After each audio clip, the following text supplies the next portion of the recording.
ከአንዳንድ ፊልሞች ላይና ከአንዳንድ ቪዲዮዎች ላይ ያገኟቸው አሪፍና አስተማሪ ምክሮች ናቸው። አዳምጧቸው። ትልቁ የሰው ልጅ ጠላት ራሱ የሰው ልጅ ነው። ከኛ በላይ እዚህ ምድር ላይ ጠላት የለም።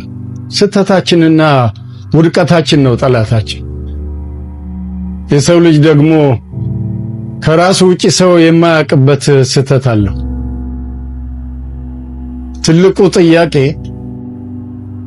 የሰውየውን ስህተት ታውቀዋለህ ወይ ነው።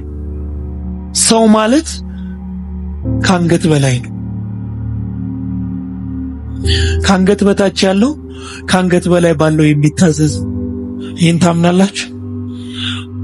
ጥሩ ጭንቅላት ጥሩ አእምሮ እስካላችሁ ድረስ ማንም ሊያቆማችሁ አይችልም። ከዚህ በኋላ መለመንም ሆነ መስረቅ አልፈልግም። ሰው ቦርኮ ከዛ ጭቃ ያወጣው እኔ ነኝ። እሺ ገነት፣ ፍቅር፣ አንተም ሁላችሁም ማለት ነው።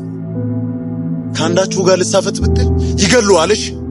ሰማ ገባ አይደለ? እኔ ሞት ፈርቻ አላውቅም በህይወቴ ማለት ነው።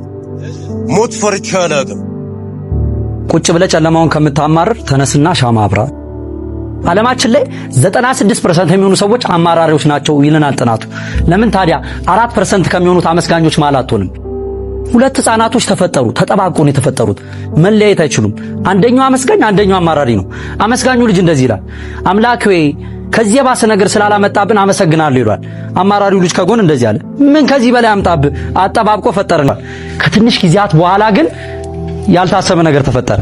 አመስጋኙ ልጅ ሞተ። የአማራሪው ልጅ ጣፈንታ ምን ሆነ? የአመስጋኙ ልጅ ሬሳ ተሸክሞ መኖር ጀመረ ማለት ነው። በአማረርክ ቁጥር ያማረርክበት ነገር ወደ አንተ የሚመጣበት ፐርሰንት ይጨምራል።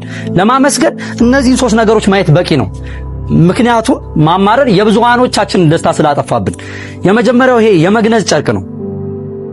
አንተ ኖረክ ያልሰራህበትን ሰዎች ግን ቢኖሩ መስራት እየቻሉ ግን የዛሬዋን የፀሐይ ብርሃን ያላዩ ብዙ ሰዎች አሉ። በዝቅታ ውስጥ ስሆን እንደማልጠቅም እንዲሰማኝ ባዶ እንደሆንኩ ያረገኝ የነበረው የሰይጣን መንፈስ ነው ብዬ ነው የማስበው። ሌላ ምንም አይደለም። ምክንያቱም ይሄ እንደሚሆን ይገምት ነበር ማለት ነው። ገባ? አንተ ቢሳካል አንተ ሰው ብትሆን ምን ልታረግ እንደምትችል ያውቃል ሰይጣን። አንተ ከፍ ብትል አንተ የሆነ ደረጃ ብትደርስ ምን ያህል ለሰዎች ልተርፍ እንደምትችል፣ ምን ያህል ለሀገር ልጠቅም እንደምትችል፣ ምን ያህል ለቤተሰብ ልተርፍ እንደምትችል፣ ምን ያህል ለሰዎች ተስፋ ልትሆን እንደምትችል ያውቃል እሱ። አንተ ነህ ማታቅ፣ አንቺ ነሽ ማታቅ። ማማ አትጠቅሚም እኮ አትረቢም እኮ ምናምን የሚል ስሜት ውስጥሽ የሚፈጥረው ሰይጣን እሱ በደንብ ያውቃል። አንቺ ከተሳካልሽ ከፍ ካልሽ ለቤተሰቦችሽ ምን ማድረግ እንደምትቺ፣ ለጓደኞችሽ ምን ማድረግ እንደምትቺ፣ ለሀገር ምን ማድረግ እንደምትቺ፣ ምን ያህል ለዓለም ፈጣሪ እንዴት ማስደሰት እንደምትቺ ጠንቅቆ ያውቃል። የሰው ልጅ ክፉ ናቸው በጣም። እንደውም ልንገርህ ጓደኞችህ ናቸው ለአንተ ክፋት የሚያስቡህ በጣም። በቃ ስትሰቃይ ማየት ነው የሚፈልጉት። አንተ አልፎሎ በደህና ነገር ላይ ስትገኝ ማየት አይወዱም እና አንተን አሰቃይተው እነሱ ለማደግ ነው የሚፈልጉት። ክፉ ናቸው እነሱ ሰዎች። የምታውቃቸው እዚህ ዓለም ላይ መኖር ያስጠላሃል። እውነቴን ነው ማለት። ስለዚህ አንተ መበርታት ነው ያለብን። ማንንም እንዳትሰማ። እንዴት ነው ግን ዝም ብሎ መኖር ይችላል? ከዛስ ብዬ ስለማልጠይቅ ሰዎች በህይወታቸው ከዛስ ብለው መጠየቅ ሲጀምሩ በጣም ያጣሉ። ነገ መፍራት ይጀምራሉ። ስለዚህ ከዛስ ብዬ ከመጠየቅ ዛሬ ማጣጣም ጀመርኩ። ስለዚህ ማን ያዟል ያንተን ህይወት ለኔ በስንት ሸጥልኛለህ? በምን የማይሸጥ ከሆነ በነፃ በተሰጠ ነገር ላይ አመስግን። ሁለተኛው ነፃነት ነው። ነፃነት እግርና እጄ ታስሯል አይደል? ላንተ ቀላል የሆነው የፀሐይ ብርሃን ለሌሎች ግን ብርቅ የሆነበት፣ ላንተ ቀላል የሆነው ከቦታ ቦታ መዘዋወር ለሌሎች ግን በአራት ድንጋይ ታጥሮ መጠበቅ። ነፃ አንቺን ነፃነት ለኔ በስንት ሸጭልኛለሽ? እንሸጥልህ። የማይሸጥ ከሆነ በነፃ በተሰጣችሁ ነገር ላይ አመስግኑ። ሶስተኛ እንግዲህ ላውልቀው ወጣት ተመልከቱት። 7 ዓመት መራመድ አለመቻል፣ ከ10 እስከ 12 ሴንቲሜትር በአንገቱ ብረት ገብቶ ለ10 ወራት መተንፈስ። ግን መንፈሱ ጠንካራና አመስጋኝ ስለነበረ ከዛም በኋላ 2 መጽሐፍ ጽፏል። ተመልከቱ እንግዲህ እናንተም ይሄን ቪዲዮ የምታዩ ሰዎች አይናችሁ ያያል። ይሄን ቪዲዮ የምትሰሙ ሰዎች ጆሮአችሁ ይሰማል። ይሄንን ቪዲዮ የከፈቱ እጆቻችሁ ይሰራል። ታዲያ ለዚህስ ነገር መቼውን የምናመሰግን? አንዳንዴ እኔ ምን ዋጋ አለኝ ምን ረባለሁ ለምን የተፈጠርኩት ለምትሉ ሰዎች እኔ ብቸኛ ልለው የምችለው ነገር እኔ እዛ ቦታ ነበርኩኝ። ፍጹም ምንም ጥቅም እንዳይለኝ አረጋግጦ ነግሮኝ ነበር ውስጤ ማለት ነው። ምንም እንደማረባ አሳምኖኝ ነበር። በቃ አምኜ ነበር በእርግጠኝነት ማለት ነው። ከባድ የሆነ ጥልቅ የሆነ ዲፕሬሽን ውስጥ ጭንቀትና ድብርት ውስጥ ገብቼ ነበር በአንድ ወቅት። አሁን ዛሬን ሳየው ግን እንደውም ድብርት ውስጥ የገቡ ሰዎች በጣም ከፍተኛ ቦታ ሊደርሱ ስለሚችሉ ሰይጣን ቀድሞ ሊቀጫቸው የፈለጋቸው ሰዎች እንደሆኑ ነው የገባኝ። እንደውም ድብርት ውስጥ ከሆነ ያለው እንደማትጠቅም የሚሰማ ከሆነ ዓለም ላይ እንደውም እንዳንተ የሚጠቅም ሰው ላይኖር ይችላል። ዓለም ላይ እንደውም ከራስ ተርፈ በጣም ለብዙ ሰው የምትተርፈው ሰው አንተ ልትሆን ትችላለህ። ስንት ብር አለ ንገረኛ። ባንክ አካውንት ውስጥ ስንት ብር አለ? በገንዘብ ልካታስ የሚያኖረን ፍቅር እንጂ ገንዘብ አይደለም። ዝም በል ሕፃን።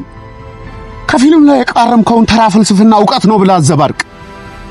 እስቲ እዚህ ለጠጣው ሂድና ፍቅር ክፈላችሁ። አናትህን ሁለት ቦታ ይከፍሉልሃል። በዚህ ዘመን በፍቅር የሚቀብርህ እንጂ የሚያኖርህ አታገኝ። ሰው ያለ ገንዘብ ትቢያ ነው፣ አፈር። በነገራችን ላይ እኔም ሌባ ነው፣ ግን ከሽም ሌባ አይደለሁም። ለሰርግ የሚሆን ጥሬ ስጋ ቢያስፈልገኝ ከልኳንዳ ቤት አይደለም የምሰርቀው። ለልኳንዳ ቤቶች ስጋ ከሚያከፋፍለው ከዋናው ከቄራ 100 ሜትር ለመሮጥ ቀርበ ፍጥነትህን በማራቶን ሯጭ ካደረገው ውድድሩን መጨረስ ብትችል እንኳን አሸናፊ ይሆናል። ዓላማህን የሚመጥን ተግባር ላይ መሳተፍ ያለብህ አንተ ልጅ አቅም አለ። ይሄ ትልቁ የህይወትህ ምዕራፍ አዲስ አበባ ወስዳለሁ። የዓለም ምርጥ አትሌት ለመሆን 3 ነገሮች ያስፈልጋሉ። የመጀመሪያው ኮሚትመንት ወይንም ደግሞ ግብና ዓላማ ነው። ሁለተኛው ዲሲፕሊን። ዲሲፕሊን ሲባል ለአንድ ስፖርተኛ ምንም ድርድር ውስጥ የሚገባ ነገር የለም።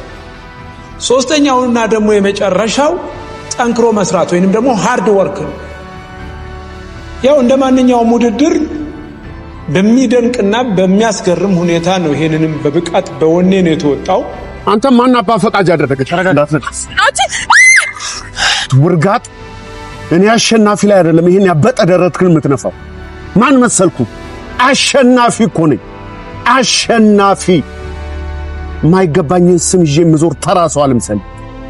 ተነሱ ተነሱ! እናንተ የማትረቡ ተመልከቱኝ እስኪ። ስልጣኛችሁ ነኝ። ነገሮችን የማሳየት የኔ ስልጣን ይመስላችኋል?